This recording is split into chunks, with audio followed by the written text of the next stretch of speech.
कहानी की शुरुआत होती है जापान से हजारों मील दूर रहने वाले योद्धा यांग से, जो बचपन से ही सैड फ्लूट क्लैन के साथ तलवारबाजी की ट्रेनिंग कर रहा था। वो दुनिया का सबसे बढ़िया तलवारबाज बनना चाहता था, जिसके लिए उसे दुश्मन जाति के सरदार टिम का मुकाबला करना पड़ा। इस युद्ध में यांग ने टिम के साथ उसकी जाति के सभी लोगों को मौत के घाट उतार दिया, और अंत में जब उसे टिम की नन्ही बच्ची दिखाई दी तो वो उस पर तलवार नहीं उठा पाया। इसी वजह से उसके अपने साथी ही उसके दुश्मन बन गए, क्योंकि उनका मानना था कि जब तक टिम की जाति का एक भी अंश जिंदा है तब तक उनकी जीत पूरी नहीं होगी। अब सैड फ्लूट क्लैन के सभी योद्धा हाथ धोकर यांग के पीछे पड़ गए। इसीलिए यांग को मजबूरन अपना घर जलाना पड़ा और वो समुद्र के रास्ते से यूएसए चला गया। यूएसए में उसे अपने पुराने दोस्त स्माइली के यहाँ जाना था, और जब यांग टोमा नाम के गांव में पहुंचा तो उसे खबर मिली कि स्माइली तो 3 साल पहले ही गुजर गया। उधर जब यांग के मास्टर शिन ने उसके जले हुए घर की तलाशी ली तो उसे उसी जहाज कंपनी का अध जला हुआ कागज मिला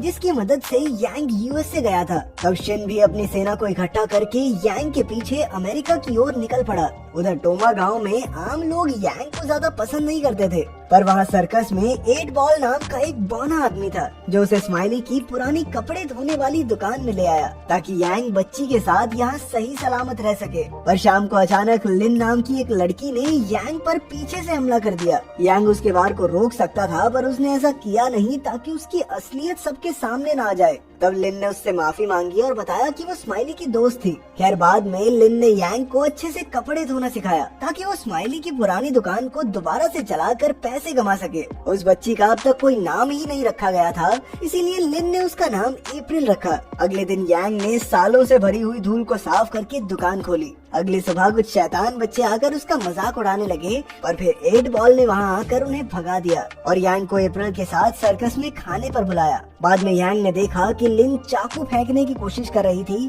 पर उसका निशाना बहुत खराब था। कुछ दिनों बाद यांग वहाँ पर एक साधारण सी जिंदगी जीने लगा। वो रोज कपड़े धोता, दोस्तों के साथ हंसता खेलता, सूरज को डूबते हुए देखता, और अब तो उसने अपना खुद का बगीचा भी शुरू कर दिया था। एक दिन यांग ने लिन को कब्रिस्तान में जाते देखा तो उसने 8 बॉल से लिन की कहानी पूछी। 8 बॉल ने बताया कि कई साल पहले इस गांव पर एक करप्ट कर्नल ने हमला कर दिया था और उसे अपने मनोरंजन के लिए एक लड़की चाहिए थी, तो उसने लिन को चुना। कर्नल उसे पास के कमरे में ले गया, पर वहाँ लिन ने उबलती ग्रीस के पैन से कर्नल पर हमला करके अपनी जान बचाई। फिर वो बाहर भागी तो कर्नल ने उस पर गोली चला दी। तभी उसके माँ बाप और भाई उसे उठाने आए, पर कर्नल ने उन्हें भी गोली मार दी। बाद में जब लोगों ने लाशें उठाई तो पता चला कि लिन का पूरा परिवार तो मर गया, लेकिन वो किसी तरह जिंदा बच गई थी। रॉन अपने वही पुराने कपड़े यांग के पास धुलवाने आया तो रॉन ने कहा कि वो हमेशा से जानता था कि यांग एक योद्धा है, क्योंकि वो उसकी चाल ढाल देखकर ही उसकी सच्चाई जान गया था। वहीं यांग भी रॉन के बारे में यही सोचता था,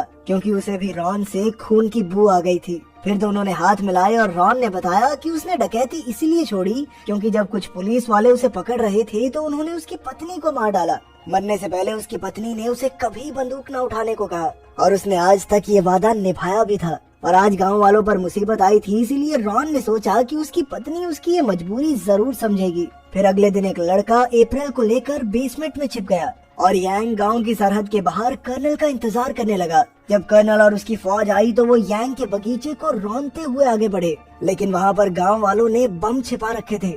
अचानक चारों ओर से जबरदस्त धमाके हुए और बहुत सारे दुश्मन मारे गए। इस धुएं का फायदा उठाकर यांग आगे बढ़ा और जबरदस्त तरीके से दुश्मनों को मारने लगा। वहीं कर्नल अपने बचे हुए आदमियों के साथ सर्कस के करीब पहुंचा और वहां भी लोगों ने आसपास धमाके करके दुश्मनों को मार डाला। वहीं रॉन जाइंट व्हील के बिल्कुल ऊपर से गोलीबारी करने लगा, पर जब दुश्मन उस तक पहुंचने के लिए झूलों पर चढ़ने लगे तो सर्कस में काम करने वाले लोगों ने पीछे से उन पर खूब गोलियां बरसाई। उधर यांग भी छिपते छिपाते दुश्मनों को एक एक करके खत्म करता जा रहा था। जब दुश्मन ज्यादा करीब आ गए तो रॉन तार के जरिए बाहर आ गया और फिर उन्होंने झूले को ही बम से उड़ा दिया, जिससे कर्नल के बहुत सारे सैनिक मारे गए। इसके बाद सभी गांव वाले बाहर आ गए क्योंकि उन्हें लगा कि वो जीत चुके हैं, पर कर्नल और उसके कुछ आदमी अभी भी जिंदा थे। अचानक उन्होंने कई सर्कस वालों पर हमला कर दिया और जब कर्नल के आदमी बाकियों को घेरने वाले थे तो एकदम से वहाँ सैड फ्लूट क्लैन के योद्धा भी आ गए। इसी के साथ वहाँ बंदूक और तलवारबाज योद्धाओं के बीच जंग छिड़ गई।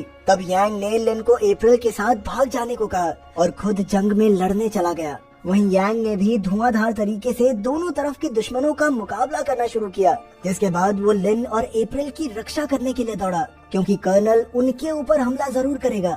लेकिन जब लिन फंस गई तो उसने 8 बॉल की गोद में अप्रैल को रखा और खुद यांग के साथ दुश्मनों से लड़ने लगी। सबको मारने के बाद वो 8 बॉल के पास पहुँचे, लेकिन कर्नल पहले ही उसे मारकर अप्रैल को अगवा करके ले गया था। अब कर्नल अप्रैल के साथ एक होटल में छिपा हुआ था और बाहर उसके आदमी पहरा दे रहे थे।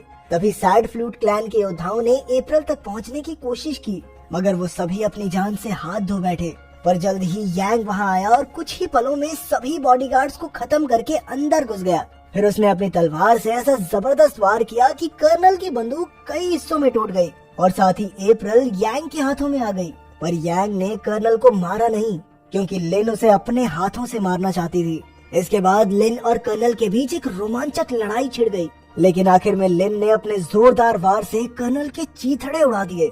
आखिरकार यांग का सामना अपने गुरु शिन से हुआ, जो अप्रैल के खून का प्यासा था। शिन को पूरा यकीन था कि यांग अपने मास्टर को तो नहीं मार पाएगा, क्योंकि वो हमेशा से कमजोर दिल का रहा है। बचपन में जब उसे एक मासूम पिल्ले को मारने को कहा गया था, उसने तब भी अपना हथियार नहीं उठाया था। लेकिन यांग अपनों के लिए कुछ भी कर सकता था, इसीलिए वो अप्रैल की जान बचाने के लिए शिन को मारने से भी नहीं कतराया। आखिरकार उसने शिन को खत्म कर दिया, लेकिन अब वो भी ज्यादा समय तक यहाँ रुक नहीं सकता था। वो समझ गया था कि अगर अप्रैल और लिन उसके साथ रहेंगे तो उनकी जान भी खतरे में रहेगी। वो उन्हें एक अच्छी जिंदगी देने के लिए उन्हें छोड़कर वहाँ से चला गया।